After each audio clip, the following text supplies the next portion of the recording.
Welcome to Black Horror Stories, where the line between reality and nightmare blurs into oblivion. Brace yourself for a descent into the darkest recesses of the human psyche.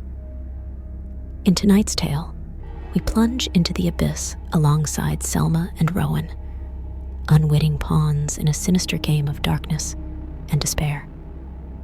As they confront the malevolent forces that haunt their lives, they'll unearth horrors beyond imagination.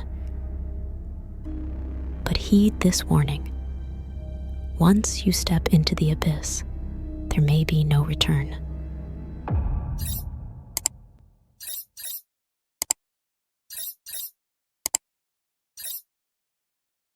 There was a family consisting of Rowan and her husband Robert.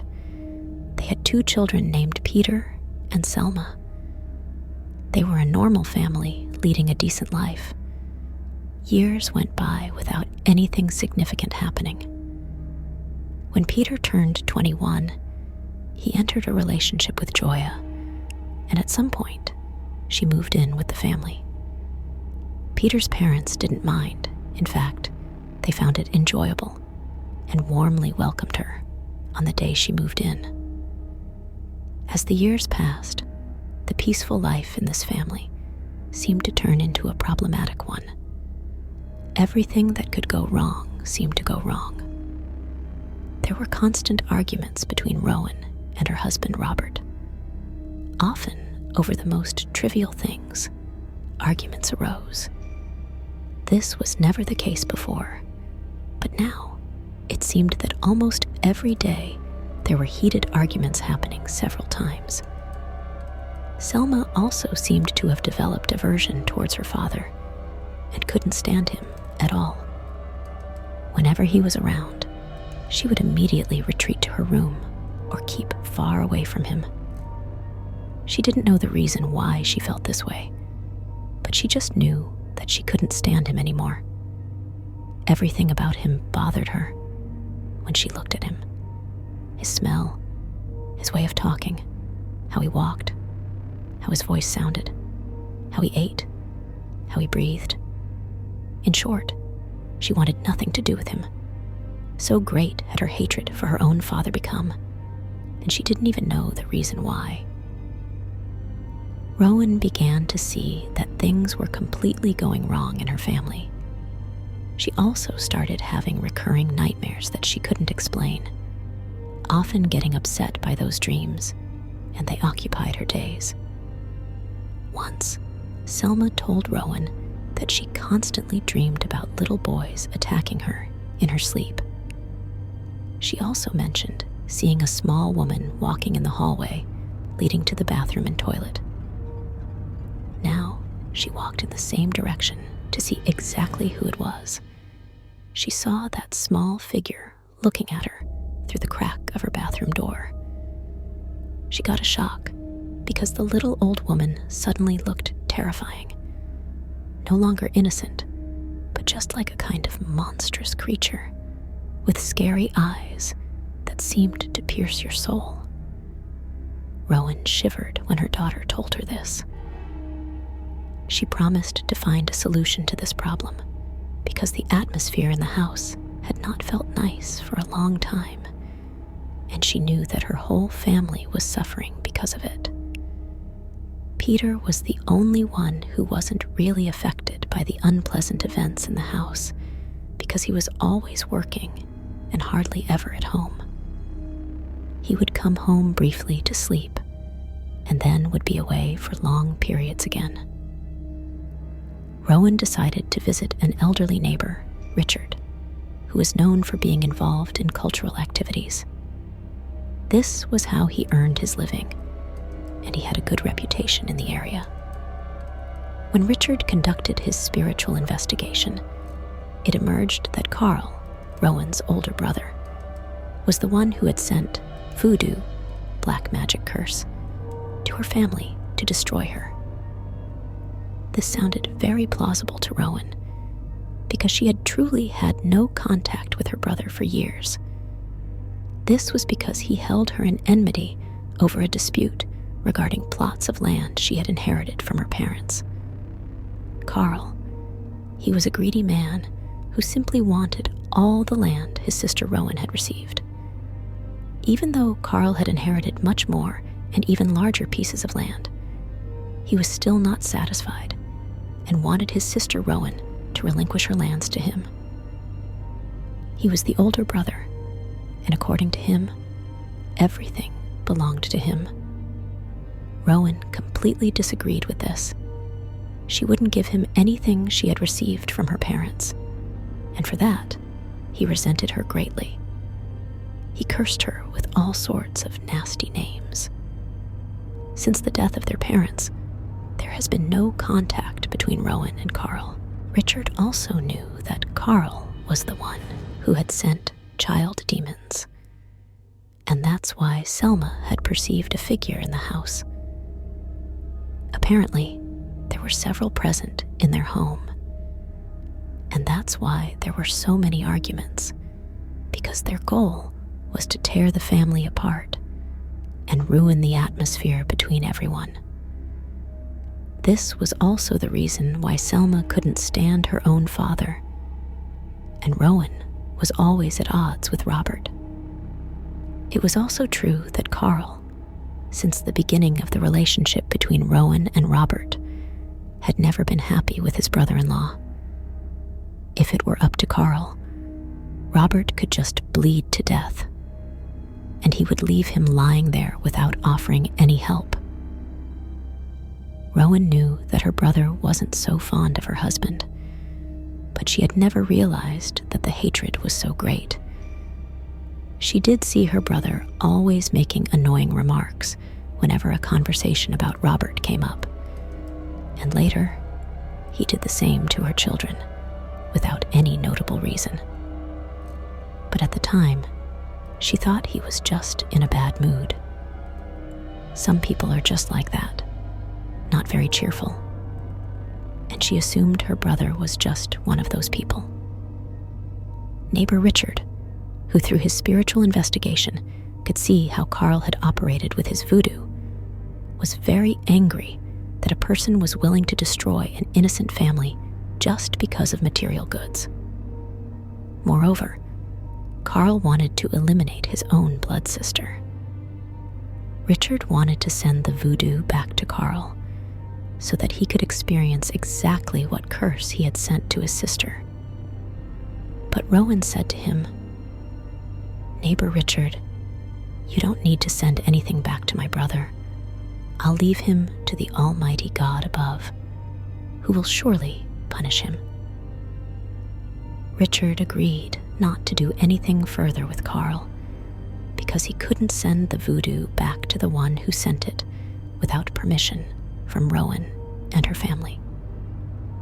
All that was expected was to remove the voodoo so that Rowan and her family could move on with their lives. Through purification rituals, Richard ensured that this was done. After Richard completed the rituals, he mentioned that due to his old age, he would stop doing cultural work. In fact, he had been scaling back in recent months regarding helping people. So if something were to happen again in the future, they would have to find someone else for help. The family understood and thanked him for his spiritual help. Rowan and her husband went home on the way Robert said that he could hardly believe that Carl was capable of this. He was indeed a difficult person, but Robert couldn't believe that he wanted to destroy his own sister's family. "I knew my brother was a bad person, but I hadn't realized he wanted to destroy my entire family just because of plots of land. But Richard doesn't lie because he couldn't know anything about our private problems. So the fact that he hit the nail on the head and immediately knew who was guilty was decisive for me that this was simply the truth," said Rowan. A few months passed, and Rowan happened to see in the newspaper that Grandpa Richard, who had passed away. She and her family went to visit the family to offer their condolences, and they were also present at the funeral. Several years passed without any notable events. After about 6 years, Rowan noticed that things were starting to go wrong again in her family. Robert's health began to decline. He suddenly became very thin and didn't want to eat. He simply had no appetite and refused to eat, even after his wife's insistence. Rowan kept taking Robert to the doctor, but after several examinations, there was absolutely nothing wrong. It started to become very tiring because one doctor referred to another for a second opinion, and that one in turn referred to another doctor. Again, that doctor couldn't find anything wrong with Robert. Meanwhile, things didn't improve with Robert. He became much darker in skin color, a strange, dull color that couldn't be explained. He also kept getting thinner and thinner. Eventually, he became so thin that his head seemed too large for his body. Rowan and her children were very worried about Robert because he looked so bad that they had no hope he would make it. He won't survive this, they thought. Eventually, they got in touch with a female cultural healer named Natalie. Natalie believed that Robert had a sickness called snake sickness, and that she could help him. She told the family that she needed a week to perform her cultural work and rituals for Robert. She suggested that the family stay with Robert in her home outside the city for the week. This would save them from constantly commuting to the city, and having his family around during the treatments would be beneficial for Robert. Rowan, wanting improvement for her husband, quickly agreed without much thought. They went home to gather clothes, rearranged appointments, and then returned to Natalie's home. The very next day, Natalie began her rituals, performing them at the same time every day. But after a week, there was still no change, and Robert remained just as sick. Natalie asked the family to stay an extra week so she could work even more intensively on Robert. Rowan and the children agreed, feeling desperate and knowing of no one else who could help. Unfortunately, Peter couldn't stay for the extra week due to work commitments. Despite Natalie's various attempts to help Robert, his condition continued to deteriorate. It appears he was on his deathbed, expressing to Selma his feelings of impending death and his disappointment with his family's lack of support. Selma was devastated by her father's words, but remained determined to encourage him. Since that evening, Robert had not spoken, his condition too severe for communication, having lost his ability to speak. Rowan asked Natalie if she knew anyone else who could help, given the lack of improvement with Robert's situation, despite Natalie's efforts. Natalie mentioned Guru Berto, who lived nearby and might be able to help. She suggested that the family stay with her until they found a solution, and she offered to accompany them to Berto's home. Upon reaching Berto's home, he immediately recognized the severity of Robert's condition and began his rituals to investigate further. He discovered not only the snake sickness, but also 2 child demons that were contributing to Robert's illness.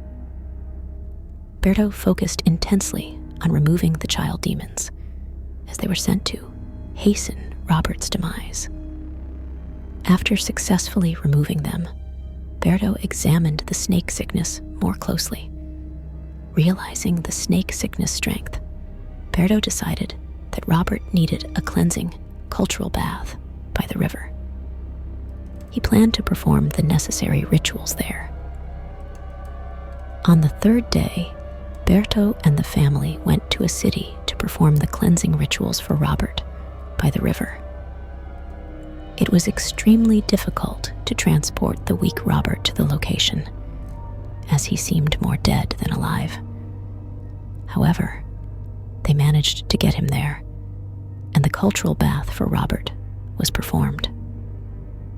During the rituals, Berto called upon the water spirit to remove the snake sickness from Robert.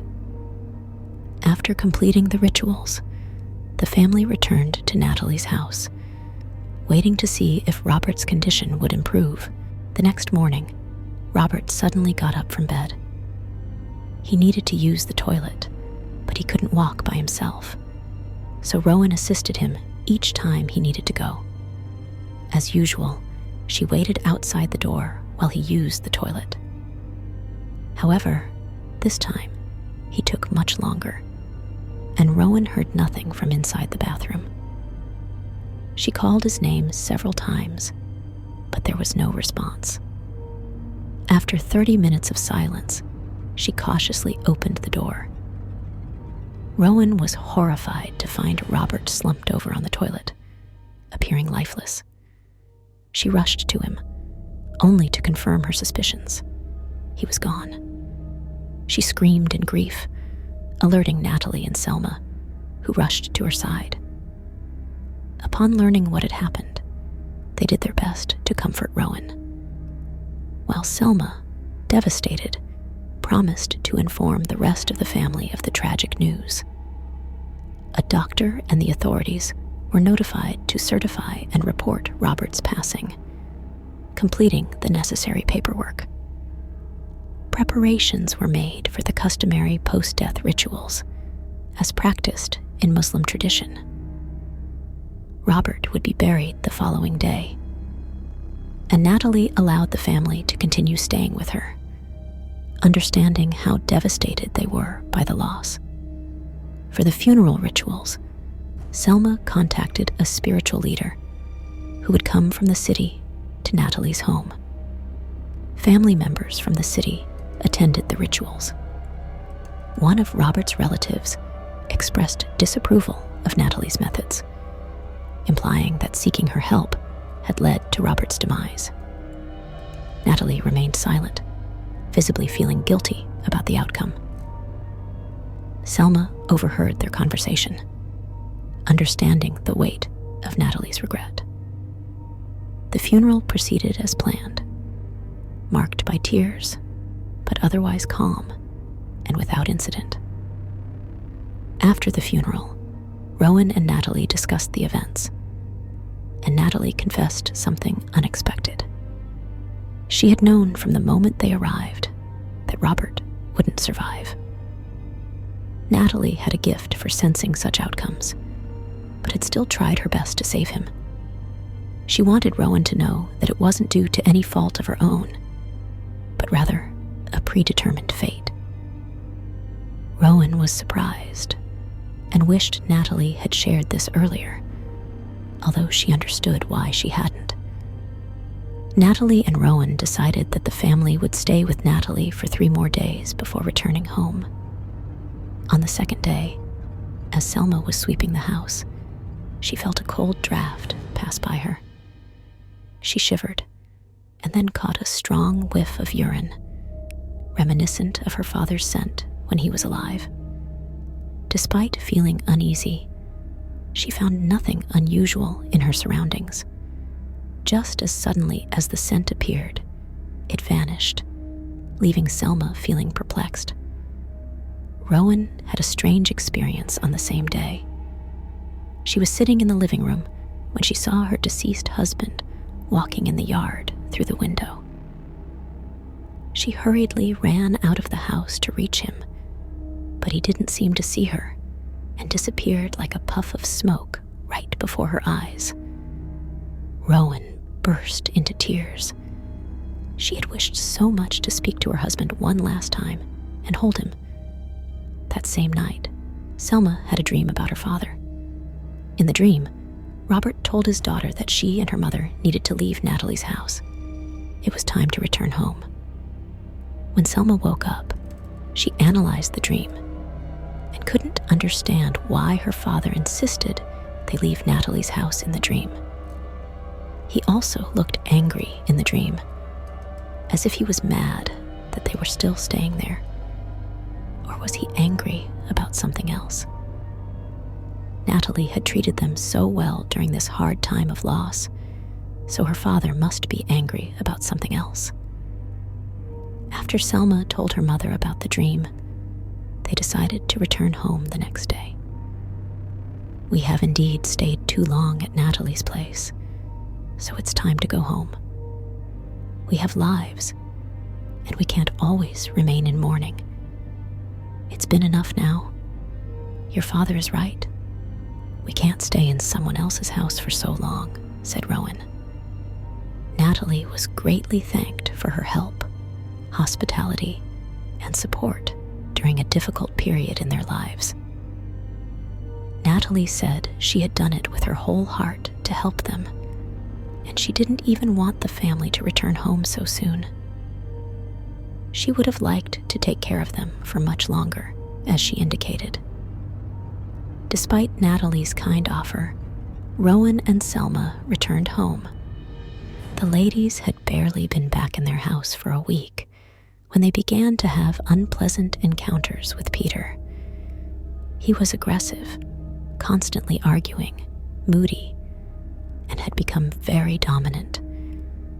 He wanted to play the man of the house and didn't want anyone to question him. Rowan couldn't understand where this behavior of her son came from because he was hardly ever home and was away from home for long periods for his work, so he didn't know how things were going in the household. Why was he acting like he had authority over everything in her house? Peter had always been a very calm boy, helpful, respectful, tolerant, and never aggressive. But now he had turned into a fierce, mean person with narcissistic traits that she didn't recognize. He seemed to enjoy ruining the atmosphere at home, and he constantly argued with his mother about the jewelry Robert had left behind after his death. But Rowan refused to hand over the jewelry to him because she didn't know his intentions. Especially considering his strange behavior lately, she couldn't rely on him. What if he were to sell or lose those precious family jewels later? No, she wouldn't take that risk of entrusting him with these jewels. Selma and Rowan tried to talk to Joya, hoping that she could talk to Peter from her side about his strange behavior, because everyone in the house was suffering from his aggressiveness and unmanageability. Joya promised to talk to him, but she didn't seem to understand at all, because in her view, there was nothing wrong with him. According to her, he was just the same, nothing wrong, as if she were blinded by everything that was happening. So, there was no solution from Joya's side, and this made Rowan and Selma really desperate. Months went by. The situation at home did not improve. Rowan and Selma felt less and less at home in their own home. Peter's behavior continued to deteriorate. Selma had a lot of problems at work because she could hardly concentrate on her tasks. Her boss also noticed this, and she was constantly being reprimanded. Because she was so tense at home and couldn't find peace due to the ongoing fights with her brother, she always arrived exhausted at work. She was constantly preoccupied with the unpleasant situation at home. One day, Joya suddenly came up with the proposal to cook for the family from now on. "I noticed that you have been extremely stressed and down in the last few months, so maybe I can help by taking some of your worries off your hands by cooking every day. When Selma comes home from work, I'll make sure everything is ready.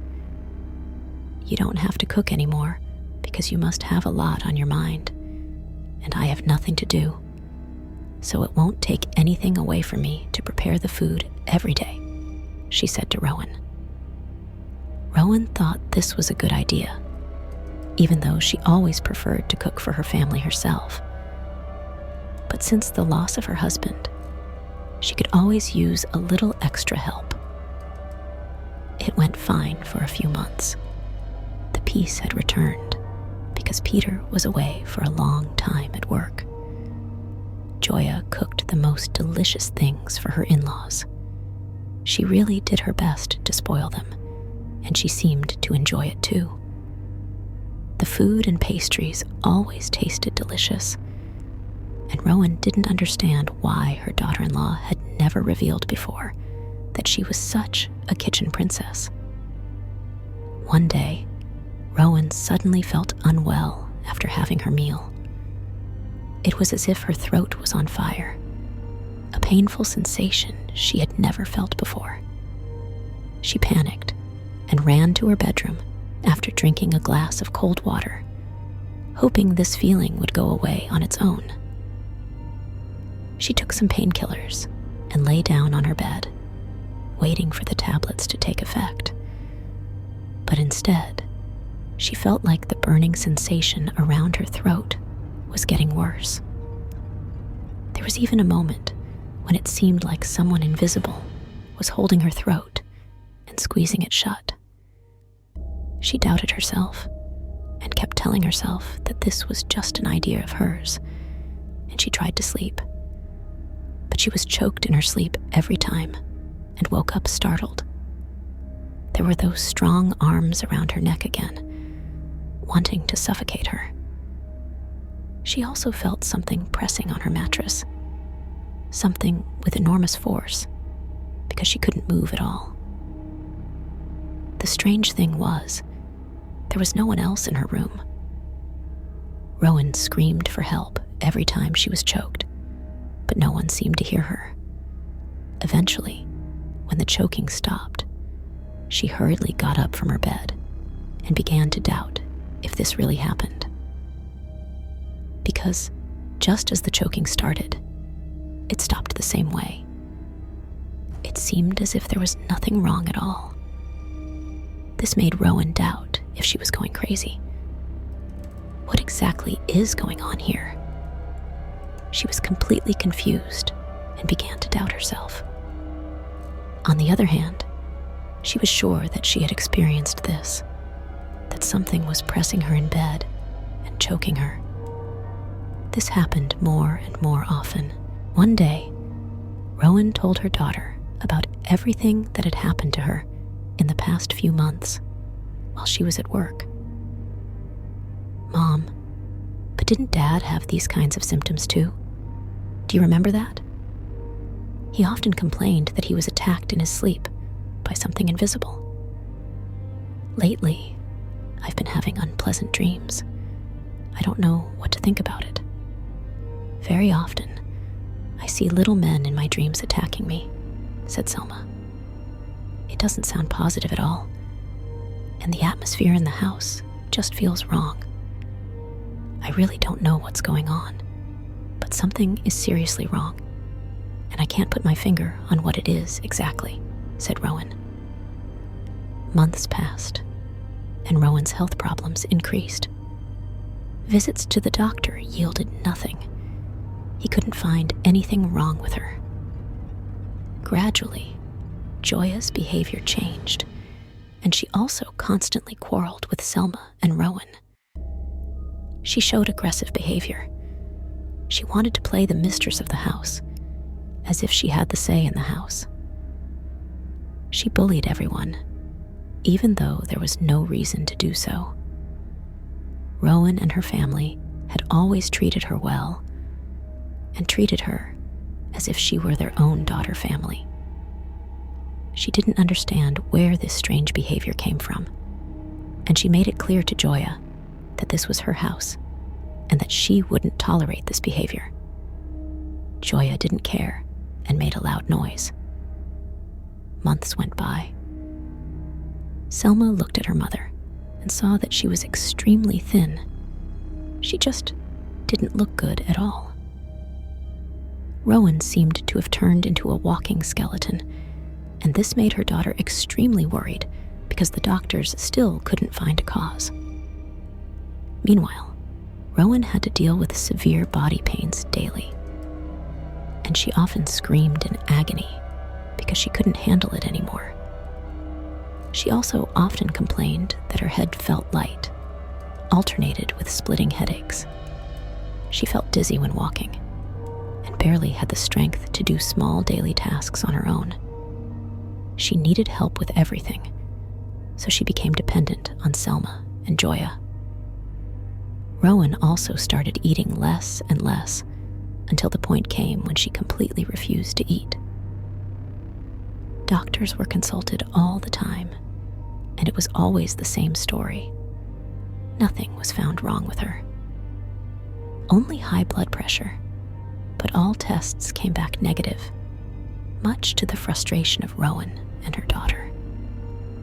The doctors prescribed medication for dizziness, vitamins to stimulate appetite, and some medication to lower blood pressure. But apart from that, there was nothing to address the cause of the whole problem, because the doctors themselves didn't know what was going on. Selma decided to take her mother to Ronald, a cultural healer. She had received a referral to Ronald through a colleague at work. After conducting a spiritual examination, Ronald informed them that Rowan was bewitched. Black magic has been worked on you, and it was done by your own daughter-in-law. You have a daughter-in-law living with you, right? Asked Ronald. Rowan nodded. Exactly. I have seen that too. And she is the one who has done this to you by tampering with your food, causing you to deteriorate and eventually die. But that's not all. I also see spiritual snakes, demonic snakes, if you will, residing in your bodies. These are not from your daughter-in-law, but from your ancestors. They are ancestral powers that are passed down from generation to generation. This has come to pass because your ancestors in the past made offerings to snakes, which in turn create problems for the next generation. As it is now with you, the offerings that were made to demons, so to speak, have suddenly stopped. And now they want payment by destroying your lives and claiming them. Ronald suggested coming to Rowan's house to perform spiritual cleansing. Rowan and her daughter had to buy a snake ring before he visited. They had to wear these rings when he came to perform rituals at the house. Ronald also gave the ladies a list of items they needed to buy for the cleansing rituals. Selma wanted her mother to get better, so she agreed to the man's conditions and demands and wanted him to come to the house as soon as possible to do his thing. The first rituals performed were at Ronald's house. Selma and her mother were culturally bathed. After this cultural bath, they had to leave the premises, go home, and not look back. All the negativity has now been washed away from you. Go home and do not look back. Do not forget. Do not turn around.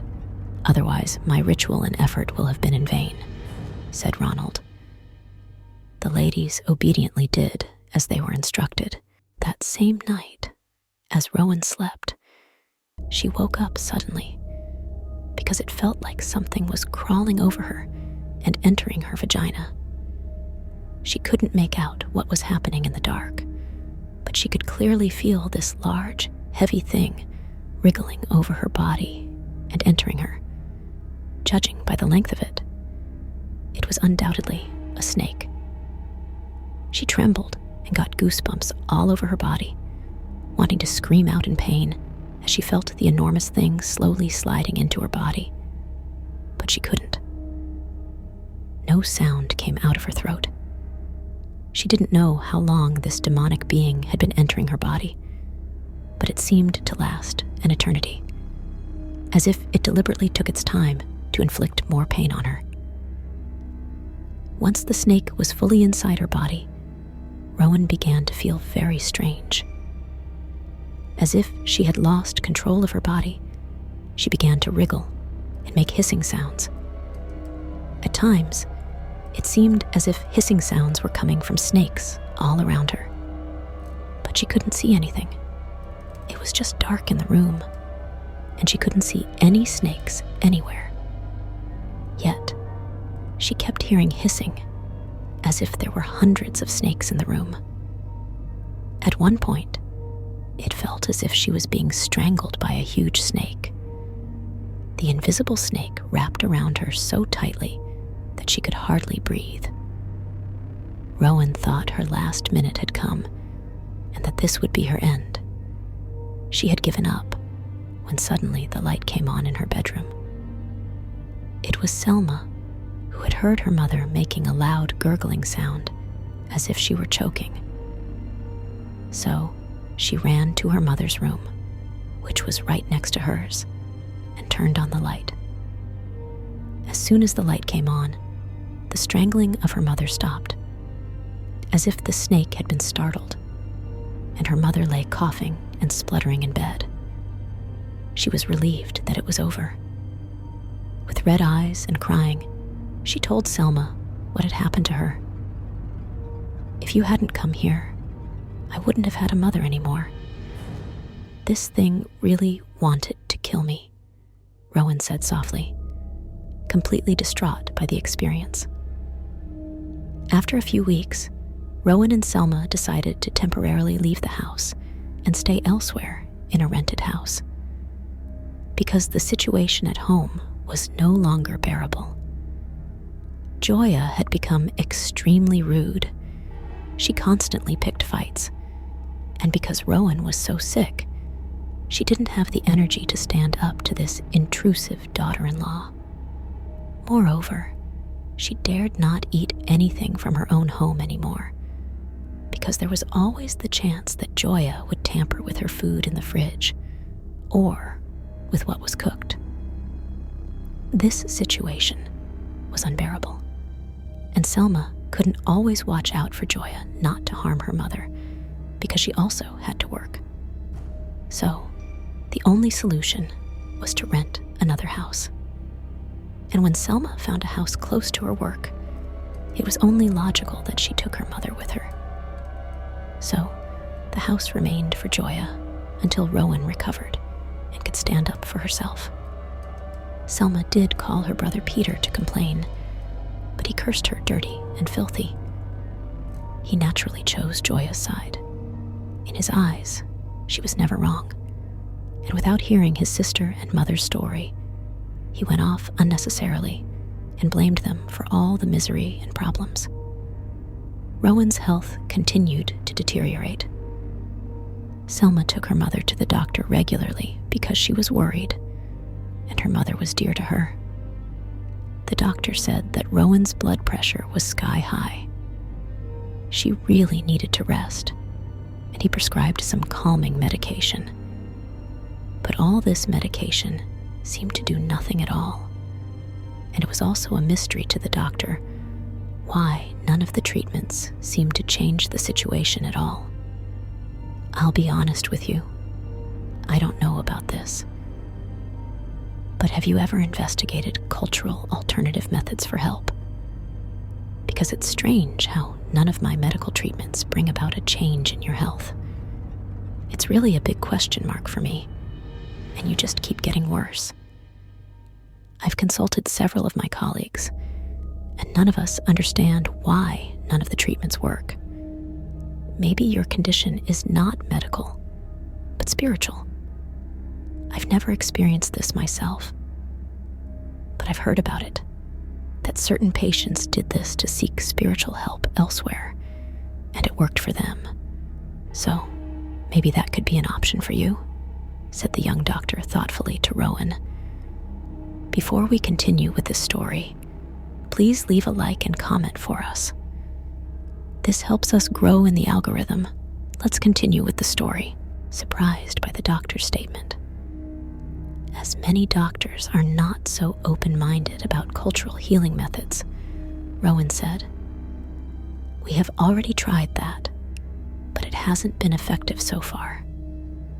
I will still do my best to try again because I am really fed up with this situation. I hardly have the strength to think anymore. Every day is a real struggle for me. I am dependent on my daughter for everything, and I feel like a burden to others because I can hardly walk anymore. I can't even shower or go to the bathroom without help. I just feel worthless, and all the zest for life is gone from me. Life really doesn't make sense anymore if it has to continue like this. Selma had tears in her eyes as she heard these words roll off her mother's lips. "No, Mom, you are never a burden to me.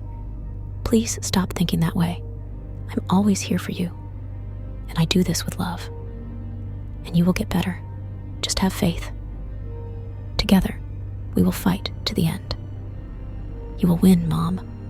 God will not abandon you like this." She hugged her gaunt mother tightly. After leaving the doctor's office, they went directly to Ronald.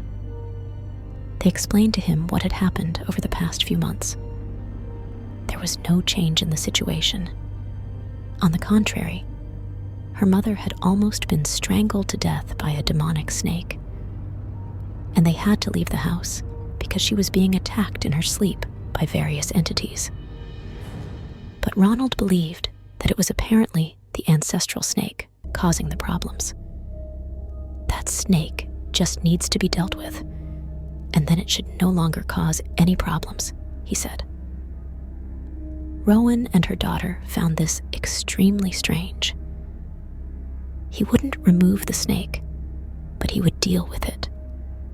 But because the ladies were both desperate, they agreed as long as the problem was solved. This man must know what he's doing, so we'll cooperate, they thought. The next day, they had to come back and bring some items. This was arranged, and they were at Ronald's house early the next morning. Another cultural bath was performed for Rowan. During the cultural bath, Rowan started writhing like a snake and making hissing noises.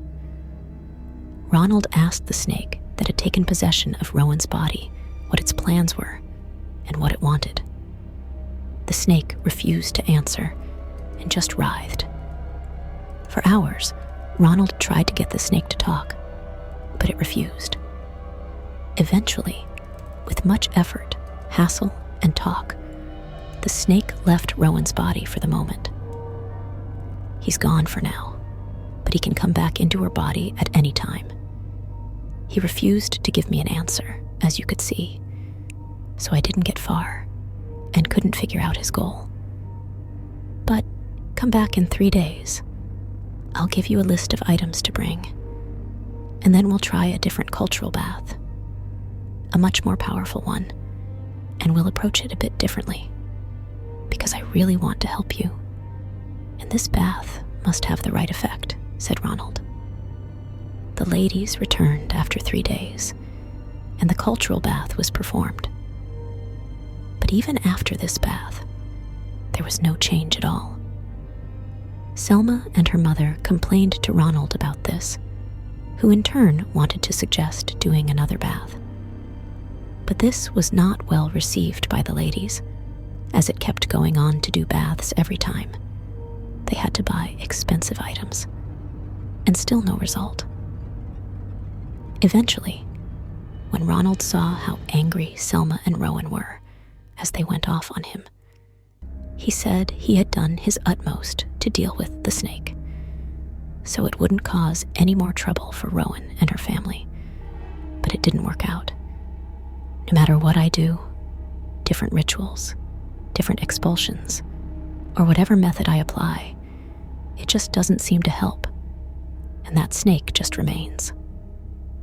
I am also at a loss. Unfortunately, I can't help you further. You really need to find someone else who can help with this, because my methods are completely ineffective, said Ronald. You knew this all along, and now you're telling us this after we've spent a fortune on the items for those baths. Really despicable of you, Selma said angrily. They left Ronald's house angrily, blaming him for stringing them along for so long. Days went by, and I kept having dreams about little men, very scary little men attacking me. Real nightmares that sometimes kept me awake for nights because I was so afraid. I literally dared not close my eyes, afraid that I would be attacked again in my dreams. Sometimes I woke up and saw red marks on my body, as if someone had beaten me severely. I knew this wasn't normal, most likely a child demon bothering me. I have been telling Ronald about this since the beginning, and I found it very strange when he told me it was nothing special. It was nothing to worry about. It was Joya who was messing with me, and he didn't even mention that he would help me with that. He only talked about that snake. Well, he didn't even mention those child demons bothering me at night. And he also seemed to get irritated when we kept pointing out to him that nothing. He did help us, Selma said. Such a feeling I had too, that he's just a trickster. We keep spending money, and there was no progress at all. We really need to find someone else who can help me, because we're wasting our time with Ronald, said Rowan. But finding another reliable person knowledgeable about the cultural aspect proved to be a real problem. Everywhere Selma inquired, no one knew of anyone. Eventually, they sought help from the mosque, but it quickly became apparent after a few visits that no help would come. Prayers were offered for mother and daughter, but there was no progress in the situation, and Rowan remained extremely ill. She had hardly any appetite, and she was still as skinny. Out of desperation, Selma went back to Ronald to ask him if he could try anything else to help her mother. But Ronald had other plans in mind, and he kept making advances towards Selma. He indicated through his lewd comments that he was interested in her, and it was clear that he wanted sex with her. Selma pretended not to notice at first, but when Ronald became pushy, she made it clear that she was not interested. He told her that she was a very beautiful lady, and that's why he felt attracted to her. If you and I have sex, you won't regret it, and I will do my utmost to help your mother, he said. Selma couldn't believe what she was hearing. This man had the audacity to demand sex before helping her mother. While not long ago, he himself said he didn't know how to help her mother. Only for a bit of sex, he now made promises that he wouldn't be able to keep anyway. When he saw that Selma didn't respond to his pushy behavior, he said, "You need sexual liberation. You may not understand why this is necessary, but believe me, I know what I'm talking about, and you must surrender to what I want to do with you." Selma was extremely angry and felt insulted that this man saw her as someone who would believe such nonsense. She couldn't get out of his house fast enough. She had never regretted so much going back to someone who had proven countless times that he couldn't do anything for her, and even less for her sick mother. When Selma arrived home, she told her mother what had happened to her. Rowan was really upset by this news. Even though she was already disappointed in Ronald, she really hadn't expected this from him. "Never go there again, Selma. He might even rape you if he can't control himself anymore." Selma promised not to go there anymore. She had no desire to do so at all. Months passed. Meanwhile, things didn't improve much for Rowan. She was being strangled in her sleep almost every night by something invisible. This was something that happened almost every night. Selma had to run to her mother's room to reassure her whenever she screamed loudly in the middle of the night. This was extremely difficult and hopeless for Selma because she barely got any sleep and had to go to work early the next day. No matter how difficult it was, she had no choice but to go to work to generate an income to take care of herself and her sick mother. Staying at home was not an option. Often, Selma just fell asleep on her desk due to extreme fatigue. Taking care of her mother all night, reassuring her when she was attacked by invisible entities, had taken its toll on her. Florence, a cousin of Rowan who heard how bad she was doing, gave her a number of a man named Michael. I heard that this man does good cultural work. I don't know him personally, but maybe he can help you, Florence said. Contact was made with Michael promptly, and an appointment was made to visit him. Once there, the same story was presented again, that Joya had worked black magic on her mother-in-law. Apparently, she had done this at the behest of Peter, because they were both probably after Rowan's and her deceased husband's inheritance. The fact is that Joya administered the voodoo through food. This story coincided with what Ronald had told them. Keep in mind, Ronald and Michael don't know each other at all, but their cultural spiritual research gave the same results. Selma and her mother hadn't told Michael anything about Ronald's findings. For this reason, Rowan and her daughter now believed that Joya had a hand in her illness. Not only your daughter-in-law has set witchcraft against you to get rid of you as soon as possible, there is much more going on. I see that the previous gentleman who worked for you to supposedly make you better did something very nasty. He was interested in your daughter and therefore ensured that you kept going back there. I know that you no longer believed in him and did not trust him, yet you kept going back to him. This was because he had bewitched you with child demons. This is also the reason why you were bothered by unknown entities at midnight. They were simply child demons trying to eliminate you so that your daughter would be left alone for him. If you were no longer alive, then he hoped that the witchcraft would work in such a way that Selma would come back to him. He didn't want to make you better at all. On the contrary, he wanted to hasten your death, said Michael.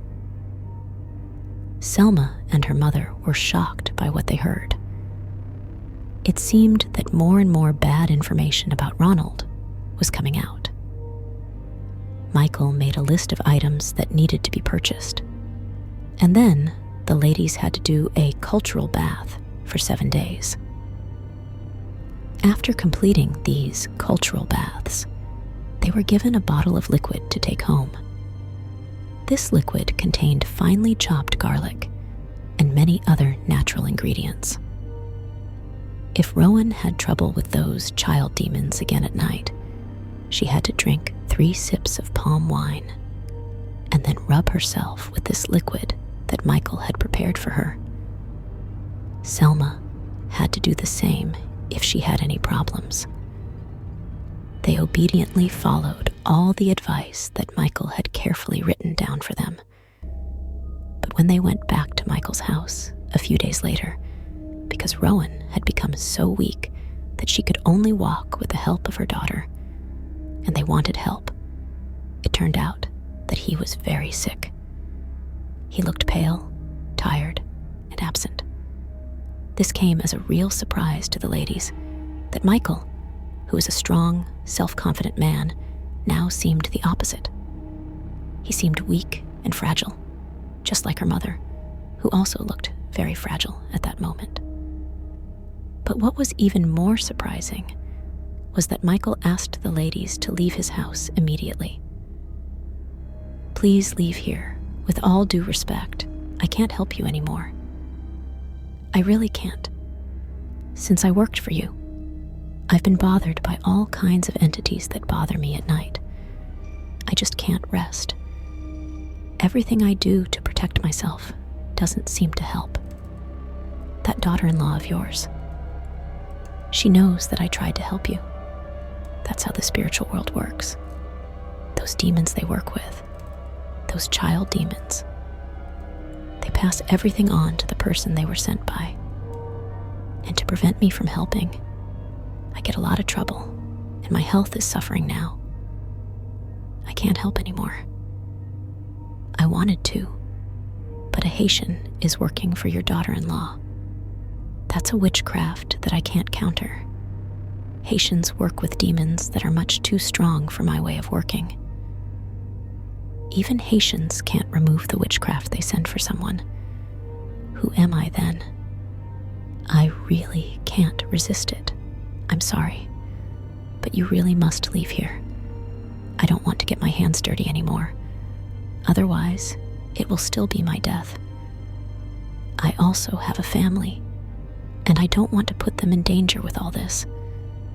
I must focus on helping myself now so that I will be back to normal. I have to clean up these demons that have been sent to me, said Michael. Defeated and desperate, the ladies left his house. Selma called Florence crying. As she didn't know what to do with her sick mother, she told her that Michael had not been able to help and why. Florence then suggested looking for my contact information online because someone told him that I was the person to go to. But Selma was completely distraught, so Florence decided to take the number from a friend and contacted me. She told me the story in general terms, and I immediately asked them to come to me. From the moment I heard that Rowan was so sick and apparently wouldn't live long if help didn't come soon, this sounded to me like a matter of life and death, so they had to come to me immediately. Florence was grateful that I understood the seriousness of the situation right away, and she made sure her family members came to me quickly.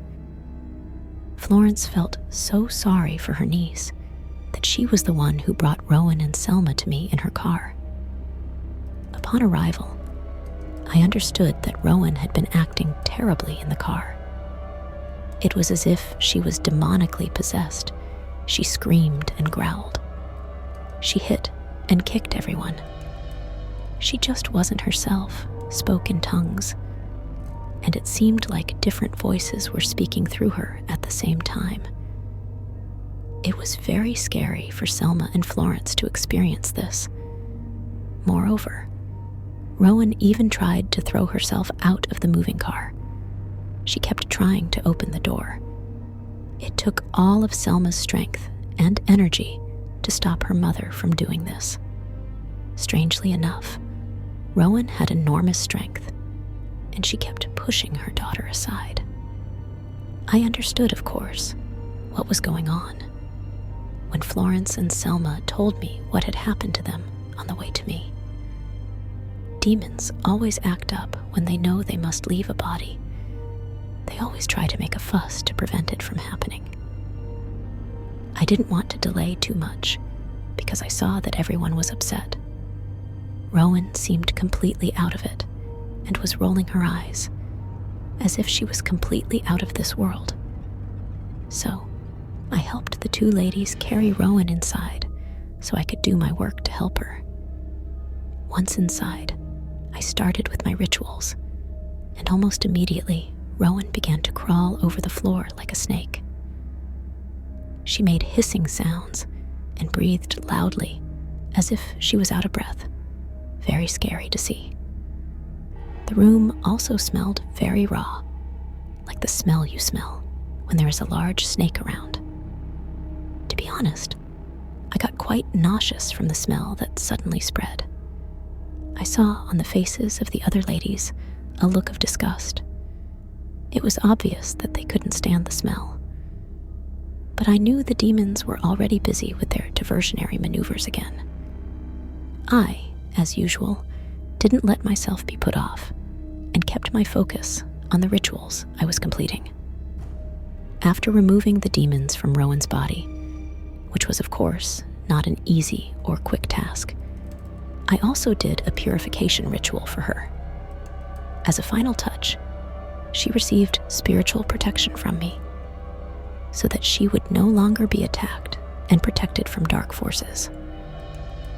After an eventful day that lasted many hours, I sent the ladies home with the request to come back to me at 8 a.m. the next day for a checkup. And I would then do a cleansing bath for Rowan. And yes, the next morning, they were back at my house on time. I saw the 3 ladies stepping out of the car very happily, which was, of course, a good sign. Rowan was still a bit weak and still needed help from her daughter. But as I understood, she had slept so well after a long time. She had been able to rest well. Nothing had bothered her in her sleep. She had a healthy appetite again, had a taste in her mouth, and she had eaten so much that she didn't even remember what she had put in her mouth. Selma stood there smiling and nodded affirmatively that it was true. I expressed my happiness with the progress made, even though it had only been a few hours that had passed. I did the cleansing bath for Rowan and for Selma so that neither of them would have any more problems. After I had completed my task, they were allowed to leave my house. Rowan and Selma are still doing great. I spoke to them last month. Rowan no longer suffers from child demons choking her in her sleep. She is eating well again, and she is gradually recovering. She is no longer stick thin. She already weighs 55 kilos, so things are only getting better. Joya and Peter both committed suicide after a few months. Nobody knows why, because they didn't leave a note for the family. But as we know the full story now, we can imagine that the black magic that they have sent went back to them and took them as an offer.